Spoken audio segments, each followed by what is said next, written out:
everyone.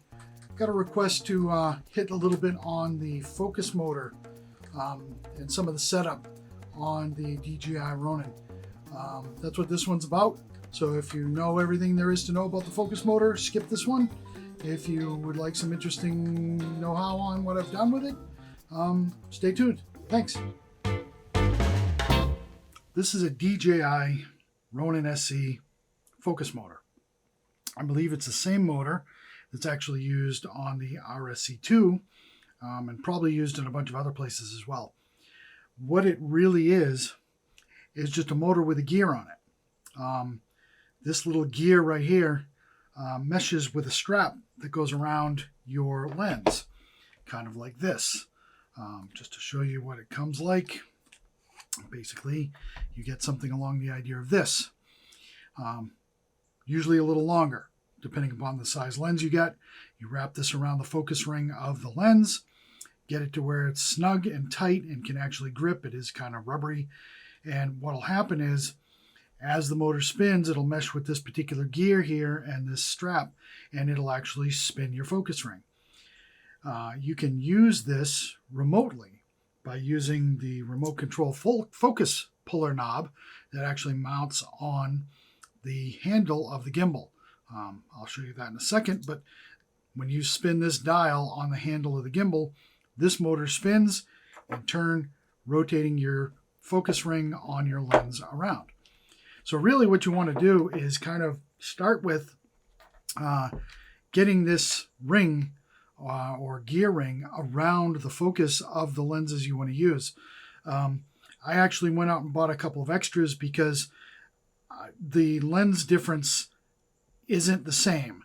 I've got a 85 millimeter 1.8, and that lens is huge compared to this 35 millimeter one.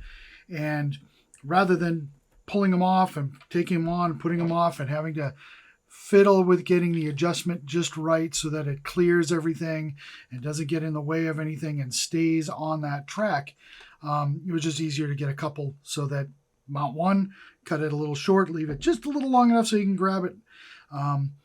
But that way you've got one on each lens, and if you can get away with that, that's just going to save you a lot of time for setup.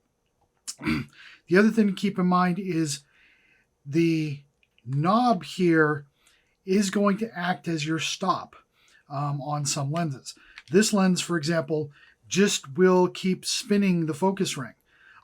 There is no real hard stop. There are some manual lenses that I've seen that have a hard stop, but there's a slip in here that basically just keeps the ring moving, but the focus does itself stop. But because it's not hard, it's not going to prevent the motor from spinning around and around and around. So when you're setting the actual focus motor up, you do kind of have to cheat a little bit and make sure that this bumps into the motor and binds so that it understands where the limit is of what you're trying to keep in focus. There's also a manual way to do it, but for now we'll get into that. But just keep in mind that this will spin all the way around till it runs into that gear, and then it'll bind and it'll stop, and then it'll go all the way around again to the other side. It'll hit that gear and it'll stop, even though the focus on this is only from here to about here. I can actually feel the difference. So depending upon your lens, if you do have the hard stop and this grips tight enough, it'll just stop without hitting that. To get started, really what you need to do is to assemble the rig correctly. Starting, of course, with the bottom of the camera. Every camera should have a 1/4-20 something or another, and you're going to end up taking the mounting plate, or riser plate as I believe it's called. It's got the 1/4-20 tap in the middle for the screw, but it also has additional screw points on the short ends. They're both the same on either side, so you can put this on frontwards or backwards. It doesn't really matter. But this is what's going to mount onto your camera now. Basically get this situated in the 1/4-20 on the camera, tighten it down gingerly so that it's not over tight, but it's tight enough to not slip and snug. Kind of leave that up to folks as to how tight they want to get that. Just be aware that you don't want to really crank it down, because if you do, strip out the threads on that 1/4-20 on the camera and you can't mount it to anything anymore. So you really want to kind of get that lined up with the lens as much as you can, depending upon where that mounting is. But you want to really kind of keep that parallel to the lens because that's where you're going to be mounting everything off of. At this point, what you're going to do is you're actually going to get this additional mounting bracket. What it has is a couple of slots for holes, slots for screws, and a couple of mounting screw holes for other plates and other devices. But basically what this is going to do is it's going to clamp onto the tube that the motor is actually going to ride on. So basically the motor has a spot for the tube. There's nothing fancy about the tube. It's just a straight tube. There's no mounting screws on it or anything. And it's just going to slide into the appropriate point on the focus motor. I try to leave it a little closer to the end and adjust the whole thing towards the camera. You can have this stick all the way out and you can ride this forward and backward. It's going to be your personal preference because depending upon what lenses you're using, you may or may not want to be moving the whole rig forward. You just may want to be moving the whole motor forward. That's going to fit into basically this slot here, but I would probably recommend getting this mounted on there first. DJI is giving you all the screws that you need as well as the tools to actually do the mounting. So it's a matter of figuring out which way is going to be the best spot or where the best spot is going to be to get this to actually line up best with your motor and best with the unit. So really what I try to do is look at the things that are going to get in the way. For example, if I try to mount it this way, now I can't open up the battery door to replace the battery. That's not going to be fun if I have to pull this whole gear off in order to change the battery. If I have another port or something on the side that might get in the way, or something on the lens might get in the way. So I try to set them to mine to make sure that I'm going to be on a side or an area that is going to be free and clear. So for me, that works on this side. So really, I'm going to now take these screws and this unit, and I'm going to get the screws into the farthest point that are there. There are some threads inside there.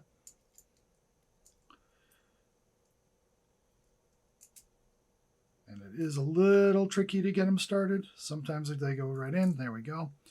Now, there are threads inside of this plate, but the screws are designed to not come back out again. So once they're through that thread, they won't fall out. So you can leave them in there now for the life of your Ronin.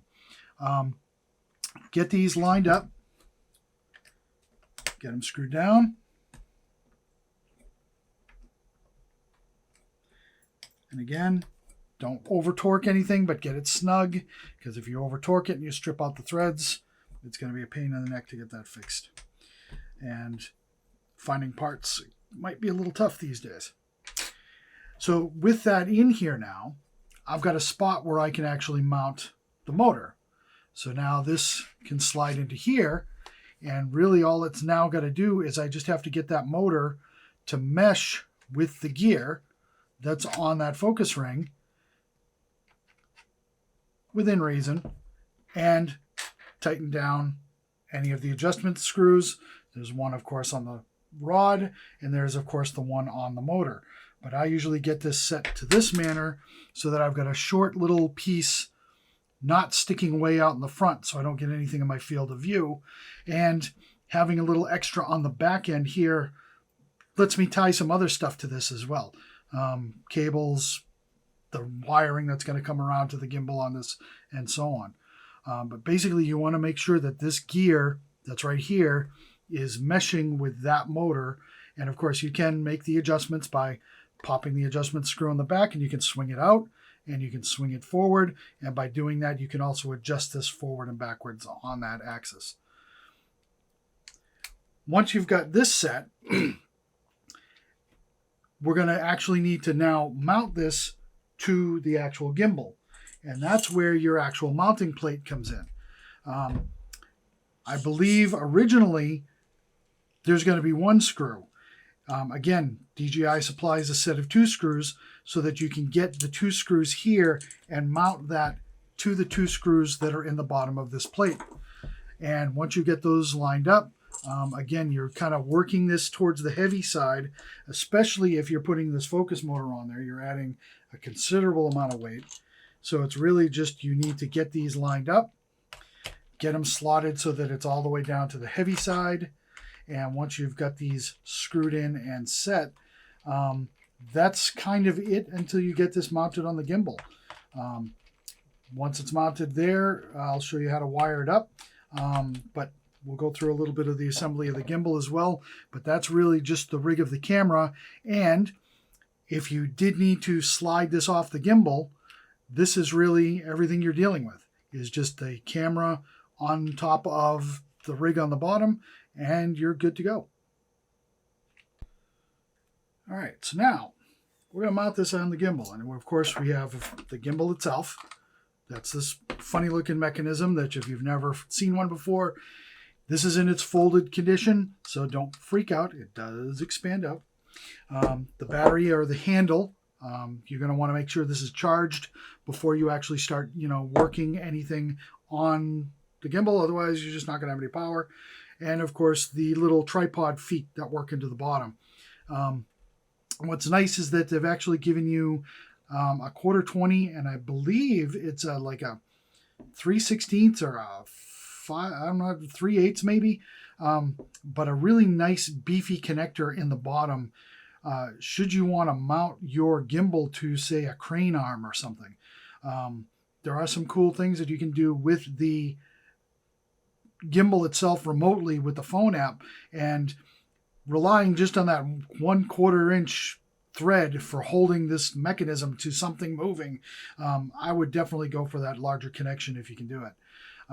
But basically start with getting the bottom tripod legs attached to the base, kick those out. You've now got that stood up, and there's really only one way this can slide on. Kind of make sure that the pins and everything line up. Make sure that the release arm is in the unlocked position. It's going to just basically slide forward. Once it's in there, you're going to push down on the lock gingerly. Don't have to crank down on it, but that's going to keep the 2 pieces from separating now.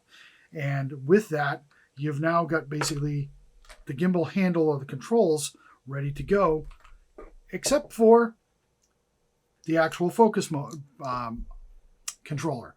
So I believe, I could be wrong, this comes with every gimbal.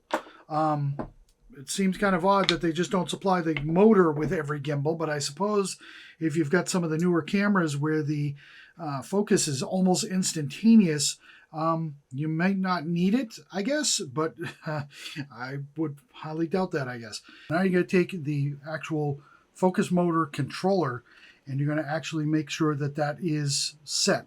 I believe that it needs to be set to CAN. I'm sure you can probably plug this into some other stuff, and you're going to want to make sure that the motor or the ring itself is facing forward on the gimbal. I've made the mistake a couple of times in inserting it backwards, and the gimbal does not start up. Probably something in here for triggering to make sure that you can actually not mess that up. So having it so that the controller is in the back and this is in the front is what you're looking for. The next piece you're going to need is hopefully the customized cable that comes with it. It's basically the cable that goes from the gimbal to the focus control motor. Looks something like this. Basically there's an end that basically says to the focus motor. There's a little patch in the middle with a screw mount in there because you're actually going to screw that to the riser block, and then of course the connection to the gimbal. I believe the one for the gimbal actually has a little 90-degree angle on it so that you can actually plug it in under the arm.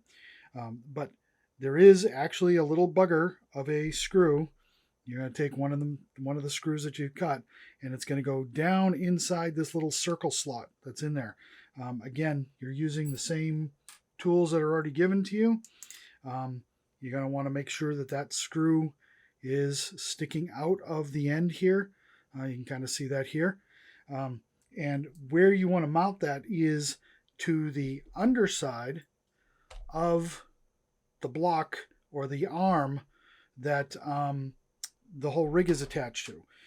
There's actually a screw, and the tools that come with it.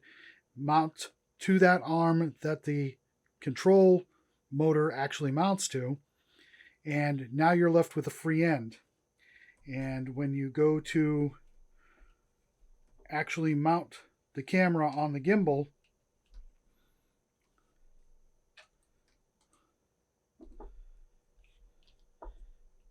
and get this configured, the control port is actually going to be on the rear of the unit. So as you get this lined up and in place, now again, I don't have this balanced perfectly, this will fit right in there and should clear the motor on the back. Now, if you need to move it or put it somewhere else or have it flipped up or put it on another end, whatever your camera is set for or how it's configured is going to be where that needs to go. You can also mount it to, I believe, the same threads are on the box for the riser in the back. So if it needs to come all the way back there. But this is pretty much how mine needed to be set up. So it kind of loops around from the front, comes around, goes through its little splitter box here, because there is actually another port there, and then into the arm. All right, so what does all this mean now? So at this point, if I spin the actual control motor for the focus ring, you'll see that that focus ring is moving at that rate. So that's how you basically are now able to control the focus of your camera. So if you double tap the button that's actually on the focus motor controller, it's going to go find its limits. And once it finds its limits, that light will go green now. So it was yellow, it's now green. At this point, I can now adjust this to where I want. So say this is the complete turn. Again, my lens is only got a certain amount of distance it really needs to go. So now to set manual limits,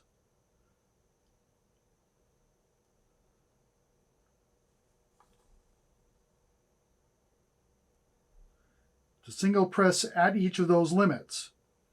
So now, if I try to go further than those two limits, I can't. So this works really good if you have a two-person conversation. You focus in on the first point, press the button once, focus in on the second person, press the button again. And what you will get is you will get focus from one person to the other, back again, back again, back again. And as fast as you can move that dial, you're going to get those 2 points in focus. This also works pretty good as if you really have some tight focus and you really only want to go from one spot to another, you can set that. And I believe by pushing the third time, you're now back to your full sweep. So it's just a matter of find that first focus point that you want, single button press on the controller, back up to your other focus point, single button press, and now no matter how far I spin, it's only going to focus between those 2 points.